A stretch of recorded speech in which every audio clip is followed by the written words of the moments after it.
Divorce হয়ে গেলে একটা মেয়ে তখন কী অবস্থা হয় প্রান্তি? এসব ছাড়ো, তোমার অনুভূতি কেমন হবে বলো। রেস্টুরেন্টে কাপল ফ্রেন্ড সার্কেলের সমাগম রয়েছে, তবে কোথাও কোনো শোরগোল নেই। কেমন যেন পিন পতন নীরবতা। সফট মিউজিক বাজছে, গানের মৃদু শব্দ ব্যতীত অন্যান্য কোনো শব্দ নেই। প্রাপ্তি ক্ষীণ স্বরে জানতে চাইল, রায়হান আস্তে কথা বল। বলছি এই কারণে যে আমি তোমাকে স্পষ্ট করলে তোমার বিরক্ত লাগে। যখন আদনান তোমাকে স্পষ্ট করে তখন তো তুমি কিছু বলো না। তুমি আমার চেয়ে বেশি প্রচারিত কি সময় আদনানকে দাও না? তোমায় বিয়ে করলে দুদিনের মধ্যে ডিভোর্স হয়ে যাবে। গমগমে কণ্ঠস্বরে কথাগুলো উচ্চারিত হতেই ধরনের সমস্ত রাগ চেপে বসল প্রাপ্তির মাথায়। সে রক্তচক্ষু দৃষ্টিতে তাকায় সামনের মানুষটির দিকে। তবুও সে নির্বাক নয়। রেস্টুরেন্টে আরও অনেক মানুষ রয়েছে, এখানে সে কোনো রকম সিনক্রেট করতে চাইছে না। এবার পুরুষালী কণ্ঠটি আরও একবার বলল, কী হলো এখন কেন কিছু বলছো না? প্রাপ্তি নখ খুঁটতে খুঁটতে যতটা সম্ভব কণ্ঠস্বর নিচু করে বলল, রায়হান আস্তে কথা বলো, এখানে আরো মানুষজন রয়েছে। রায়হান এবার নড়ে চড়ে বসে অট্ট হাসি দিয়ে বলে, হো গ্রেট, আদনান সবসময় তোমাকে জড়িয়ে ধরলে সেটা কিছু না, আর আমি এই ব্যাপারে কোনো কথা বললেই সেটা দোষ হয়ে যায়। তখন সিচুয়েশনটাই ওরকম ছিল। আদনান ইচ্ছে করে আমাকে জড়িয়ে ধরেনি। তাই নাকি? ওর বেলায় সোচরেও তো দোয়ায়, আর আমার বেলায় বিরক্ত। আসলে তোমার সমস্যাটা কি বলো তো? তুমি রিলেশন করবে আমার সাথে আর জোরাজোরি করবে ওই আদনানের সাথে, মানে গাছেরও খাবে আবার তলারও কুড়াবে। একটু বেশি বাড়াবাড়ি করে ফেলতেছেন। দয়া করে মুখটা সামলে কথা বলো। কেন মুখে আসলেই কথা বলবো? আমি তো ভুল কিছু বলিনি। তুমি সত্যি কিছু বলনি? তাই নাকি? তাহলে বলো তো সত্যিটা কি? ওর স্পষ্ট খুব ভাল লাগে, শান্তি পাও? রায়হানের এহেন কুরুচিপূর্ণ আকার ইঙ্গিতের কথা শুনে গা ঘিন ঘিন করে ওঠে প্রাপ্তি। রাগে অপমানে চোখের কোণে জমা হয় একটুখানি নোনা জল। সে দাঁতে দাঁত চেপে বলে, একদম নিজের লিমিট ক্রস করবে না রায়হান। আমি আমার লিমিটের মধ্যেই আছি, তোমাকে আজ আমার প্রশ্নের উত্তর দিতেই হবে। প্রাপ্তির আর রাগ কন্ট্রোল করতে রাখতে পারে না। সে বসা থেকে উঠে দাঁড়িয়ে চেঁচিয়ে বলে, উত্তর চাই তোমার? তাহলে শোনো, তোমার স্পর্শে খারাপ উদ্দেশ্য থাকে, যেটা আদনানের জড়িয়ে ধরাতে ছিল না। সে শুধুমাত্র আমায় সেভ করেছে। বুঝতে পেরেছো তুমি? প্রশ্নটা করলেও আর উত্তরের অপেক্ষা মাত্র না করে পার্স নিয়ে সে রেস্টুরেন্ট থেকে বেরিয়ে যায়। হতবিহ্বল হয়ে তাকিয়ে থাকে রায়হান। উপস্থিত সবাইও প্রাপ্তির কথায় এবং রিয়াকশনে বেশ হকচকিয়ে যায়। রেস্টুরেন্টে থেকে সোজা বাড়িতে ফেরে প্রাপ্তি। রাগে অপমানে এখনও তার মুখ থমথমে হয়ে আছে। রায়হান কখনো তাকে এভাবে কথা শোনাবে এটা সে কল্পনাও করেনি। রিলেশনের পূর্বেই তার এসব ভাবা উচিত ছিল, আগে ভাবেনি, আর এখন সে আফসোস করছে। রিলেশনটা যে কিভাবে হয়ে গেল এটাও সে বুঝতে পারে না। রায়হানের কাছে রিলেশন মানে চুমু খাওয়া, জড়িয়ে ধরা, একটু কোয়ালিটি টাইম কাটানো, ক্লোজ হওয়া। অথচ প্রাপ্তির কাছে ভালোবাসা মানে এসব নয়। সে এগুলো একদমই পছন্দ করে না। গতকাল তার মামাতো বোন সেতুর মেহেদি অনুষ্ঠান ছিল। মূলত রায়ানের সাথেই তার পরিচয়টা সেতুর মাধ্যমেই হয়েছিল। সেতুর বন্ধু হওয়াতে বাকি সব বন্ধুদের সাথে রায়ানও এসেছিল অনুষ্ঠানে। সেতুর মেহেদি অনুষ্ঠানে বসার ডেকোরেশন করা হয়েছিল অনেকগুলো প্রদীপের মাঝখানে। গোল বৃত্তের চারপাশে ছিল সারি সারি প্রদীপ, আর মাঝখানে সেতু এবং তার কিছু বান্ধবী। সে সময় প্রাপ্তি ছিল গোল সার্কেলের বাইরে, তবে প্রদীপের কাছাকাছি। বাচ্চাদের সাথে ছবি তুলতে গিয়ে অসাবধানতা বশত তার লেহেঙ্গার ওড়নাটা একটা প্রদীপের ওপর পড়ে একটু একটু করে আগুন লাগছিল। যে যার মতো নাচ গান ছবি তোলায় ব্যস্ত থাকায় দৃশ্যটি কারোর চোখে পড়েনি। সেতু মেহেদির ফটোগ্রাফি করছিল আদনান। তখন তার দৃষ্টি পড়ে প্রাপ্তির দিকে এবং পরবর্তীতে ওড়নার দিকে। তখনও আগুন বেশি একটা আগাতে পারেনি। সে দ্রুত উঠে গিয়ে পা দিয়ে ওড়নার আগুন নেভানোর চেষ্টা করে। হতবুদ্ধি ন্যায় তাকাতেই প্রাপ্তি যখন দেখতে পায় তার ওড়নাতে আগুন, তখন সে ঘাবড়ে যায়, কান্না করে ফেলে। সেই মুহূর্তে আদনান ওর কাঁধ জড়িয়ে ধরে বলেছিল, কাঁদিস না, আগুন নিভে গেছে। এত কেয়ারলেস তুই? এই দৃশ্যটা সেখানে বাকি সবার সাথে রায়হানও দেখেছিল। এখন থেকেই মূল ঝামেলার শুরু। প্রাপ্তি বাড়িতে ফিরে দেখে আদনান ওর বন্ধুদের নিয়ে গায়ে হলুদের ডেকোরেশনের তদারকি করছে।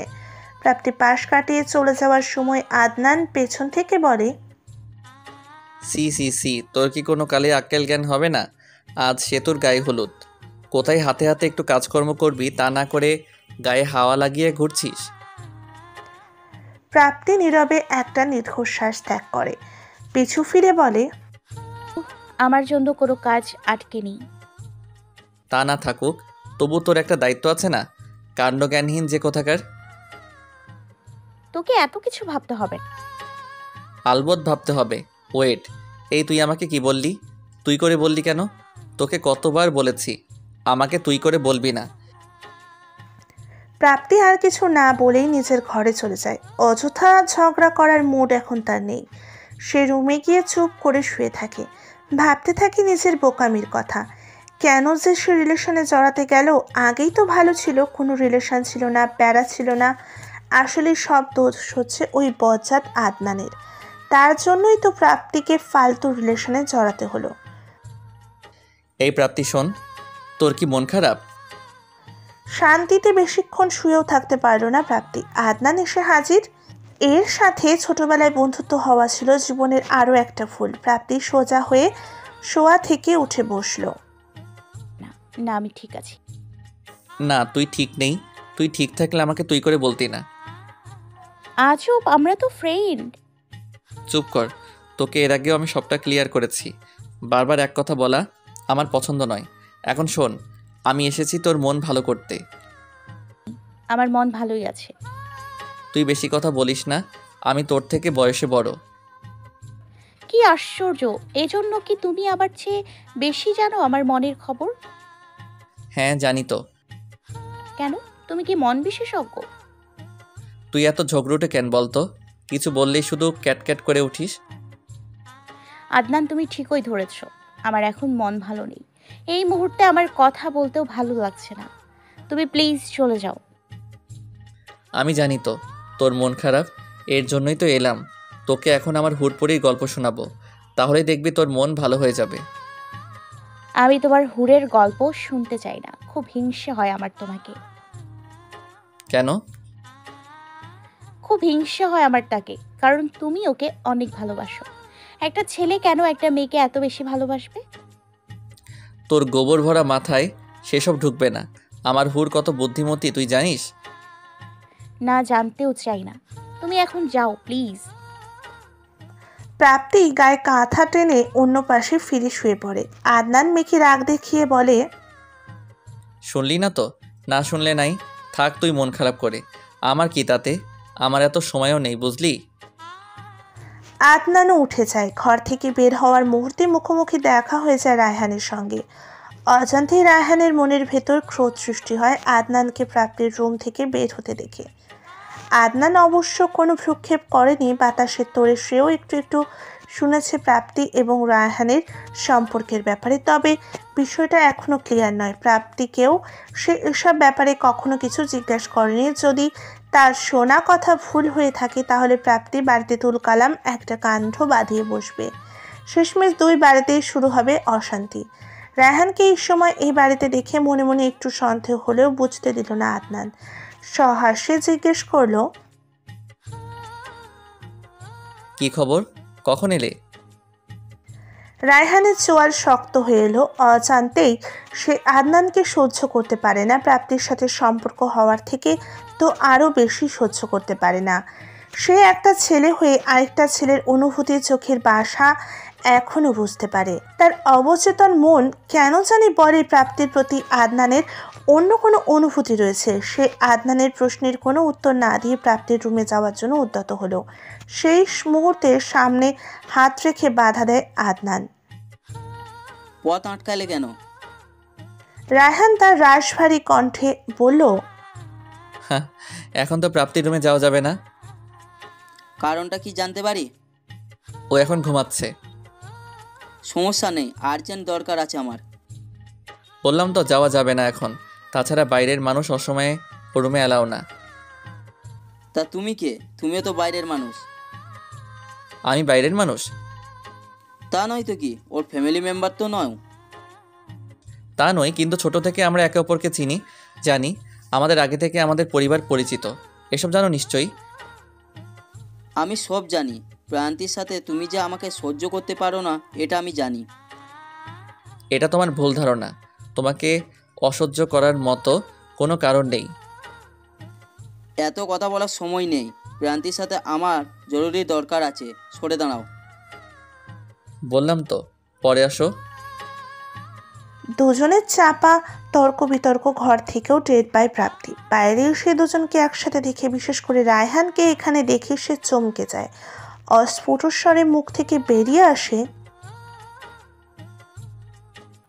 তুমি এখানে? কথা আছে তোমার সাথে। গম্ভীর কণ্ঠে বলল রায়হান। প্রাপ্তি আর দৃষ্টিতে একবার আদনানের দিকে তাকালো, ওর দৃষ্টি নত। প্রাপ্তি ধীর কণ্ঠে বলল, ঠিক আছে, ছাদে চলো। প্রাপ্তির পিছু পিছু রায়হানও ছাদে যায়। যাওয়ার পূর্বে আদনানের দিকে বাঁকা দৃষ্টিতে তাকাতেও ভুলে না। ছাদের কার্নিশ ঘেঁষে দাঁড়িয়ে রয়েছে প্রাপ্তি। তার থেকে কিছুটা দূরে রায়হান দাঁড়িয়ে আছে। কিছু বলছে না দেখে প্রাপ্তি নিজে জিজ্ঞেস করে, এই সময় কেন এসছেন? গায়ে হলুদ তো রাতে হবে। এসেছিলাম সরি বলতে, কিন্তু এসে যা দেখলাম এরপর তো আর সরি বলার কোনো মানেই হয় না। এখন তো মনে হচ্ছে যা বলেছিলাম রেস্টুরেন্টে একদম ঠিক বলেছিলাম। ধৈর্যের বাঁধ ভেঙে যায় প্রাপ্তির। তবুও সে নিজেকে ঠান্ডা রাখার চেষ্টা করে। ফোঁস করে নিঃশ্বাস ত্যাগ করে বলে, রেস্টুরেন্টে এসব বাজে বাজে কথা বলা কম হয়ে গেছিল, এজন্য বাড়ি বয়ে এসছো এসব বলতে। আমার একটা কথাও মিথ্যে নয়। সমস্যা কি তোমার? কি চাও তুমি? আমার সমস্যা ওই আদনানকে নিয়ে। কি সম্পর্ক তোমার ওর সাথে? এত কিসের অধিকার রয়েছে তোমার ওর প্রতি? ও যখন মন চায় তোমার রুমে যেতে পারবে, আর আমার বেলায় পারমিশন লাগবে? তার চেয়েও বড় কথা হলো ওকে আমার রুমে তোমার রুমে ঢুকতে বারণ করবা। একটা সাধারণ বিষয়কে এভাবে জটিল কেন করছো? কি হয়েছে সেটা তো বলবে। তুমি আদনানকে আমাদের সম্পর্কের কথা কেন বলোনি? রায়হান, আমি কাউকেই এখনো আমাদের সম্পর্কের কথা বলিনি। আমার দিক থেকে শুধু সেতু আপুই জানে। বাড়ির অন্যরা জানলে সমস্যা হয়ে যাবে। অন্যদের জানানোর প্রয়োজন নেই, তুমি শুধু আদনানকে জানিও। ও না হয় তোমার বন্ধু, নিশ্চয়ই তোমার ক্ষতি চাইবে না। বিষয়টা হাইড রাখবে। আদনান আমার বন্ধু ঠিক আছে, কিন্তু আমাদের মাঝে অনেকটা ডিস্টেন্স আছে এখন। তাছাড়া কথা নেই, বার্তা নেই। হুট করে আমি কিভাবে বলি এসব? সেতু আপুর বিয়ে উপলক্ষে 2 দিন ধরে বাড়ি এসছে, তেমন করে আমাদের কথাও হয়নি। বাহানা, তাই না? বাহানা দেখেও না তুমি আমাকে। প্রাপ্তি বিরক্তিসূচক শব্দ করে বলে, ওকে ওকে, ফাইন। আমি আদনানকে আমাদের সম্পর্কের কথা জানাবো। হয়েছে? খুশি? কবে জানাবে? আপুর বিয়েটা হয়ে যাক। রায়হান কিছুক্ষণ ভেবে বলল, ঠিক আছে। এরপর একটুখানি হেসে প্রাপ্তির কাছে এগিয়ে গেল, হাত ধরে বলল, সরি বাবু, তোমাকে হার্ট করার জন্য সরি। It's okay. রায়হান চুমু খাওয়ার জন্য এগিয়ে যেতেই প্রাপ্তি 2 কদম পিছিয়ে যায়। ভ্রু কুচকে বলে, বাড়ি ভর্তি মেহমান, কে কখন ছাদে এসে পড়ে বলা যায় না। একটা চুমু খেতে 10 ঘন্টা লাগে না। Please Ryan. Please Pranti, just one kiss please. No. সব সময় তুমি এমন করো, কি সমস্যা? একটা চুমু খেলে? আমি কি তোমার দূরের কেউ, তোমার বয়ফ্রেন্ড? বয়ফ্রেন্ড হলেই যখন তখন চুমু খেতে হবে? আমার এসব ভালো লাগে না রায়ান, সো প্লিজ। রায়হান রেগে যায়, এবার ধমক দিয়ে বলে, কবেই বা তোমার এসব ভাল লাগে? আমার কোনো ইচ্ছেই তো তোমার ভাল লাগে না। আবার শুরু করলে? কি শুরু করেছে? আমি কিছুই শুরু করিনি, তুমিই করলে। সব সময় নাটক করো আমার সাথে।